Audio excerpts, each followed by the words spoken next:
হুগলি শ্রীরামপুরের নাবালিকা ধর্ষণের অভিযোগ।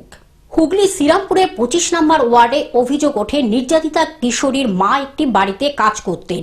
মানে কি শুনলেন? যা শুনেছি আমরা খুবই খারাপই শুনেছি। ওইটুকুনি মেয়ের ওপর অত্যাচার করাটা খুবই মানে অস্বাভাবিক ব্যাপার। আজকে নিজেরও ওরকম একটা ওই বয়সেরই মেয়ে রয়েছে, কিন্তু এরকম যে কাজ করবে আমরা নিজেরাও ভাবতে পারিনি। কিন্তু আজকে যদি ওকে যদি এই কোর্টে যদি না বিচার করা হয়, প্রশাসন যদি কিছু না করে, তাহলে পরে আমাদের পাড়ায় যদি ওর টাকা নিয়ে যদি ওরা টাকা নিয়ে কিছু করে ফেলে, আমাদের পাড়ায় কিন্তু খুব মারাত্মক ঘটনা ঘটে যাবে। তাহলে ও কি লাফাতে শুরু করে দেবে।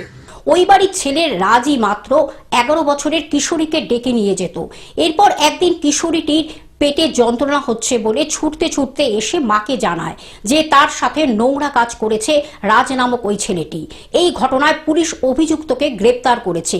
আমার এই ছোট মেয়েটার সাথে অন্যায় হয়েছে, রেপ হয়েছে আমার মেয়ের সাথে। আমরা এখন প্রতিবাদ করতে চাইছি, তোরা আমাকে টাকা পয়সা দিয়ে ধমকি দিচ্ছে। বুঝেছেন তো, আমি চাই কি আমার মেয়েটা ইনসাফ পায়, ওর যেন জেল হয়। ধৃত অভিযুক্তের কঠোরতম শাস্তি চাইছেন নির্যাতিতার মা ও পাড়ার প্রতিবেশীরা। এই ঘটনায় এলাকায় জানাজানি হতে মানুষজন বিক্ষোভ দেখান এবং অভিযুক্তদের ঘিরে পুলিশ ঘটনার তদন্ত করছে। নিয়ে গিয়ে হয়তো ধর্ষণ করছে আমরা জানতে পারতাম না। 3বার 4বার বলে করেছে এই কাজটা, নোংরামোটা।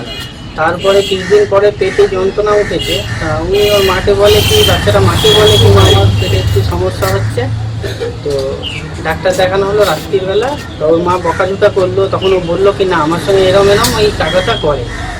ডাক্তার দেখানো হলো, হসপিটাল থেকে বললো থানায় পাঠালো, থানাতে রিপোর্ট হলো ছেলেটা এখানে ধর্ষণ হয়েছে বলে রিপোর্টে পেয়েছে। এটা আমাদের কাছে পুলিশ কোনো রিপোর্ট জানাচ্ছে না।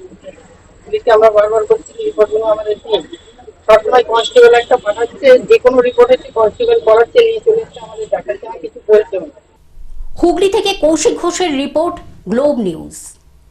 এখন থেকে গ্লোব টিভি দেখুন আপনার স্মার্টফোনেও। গুগল প্লে স্টোর অথবা অ্যাপল স্টোর থেকে ডাউনলোড করুন গ্লোব টিভি লাইভ অ্যাপ। এছাড়া জিও টিভি অ্যাপ থেকে দেখুন গ্লোব টিভি লাইভ।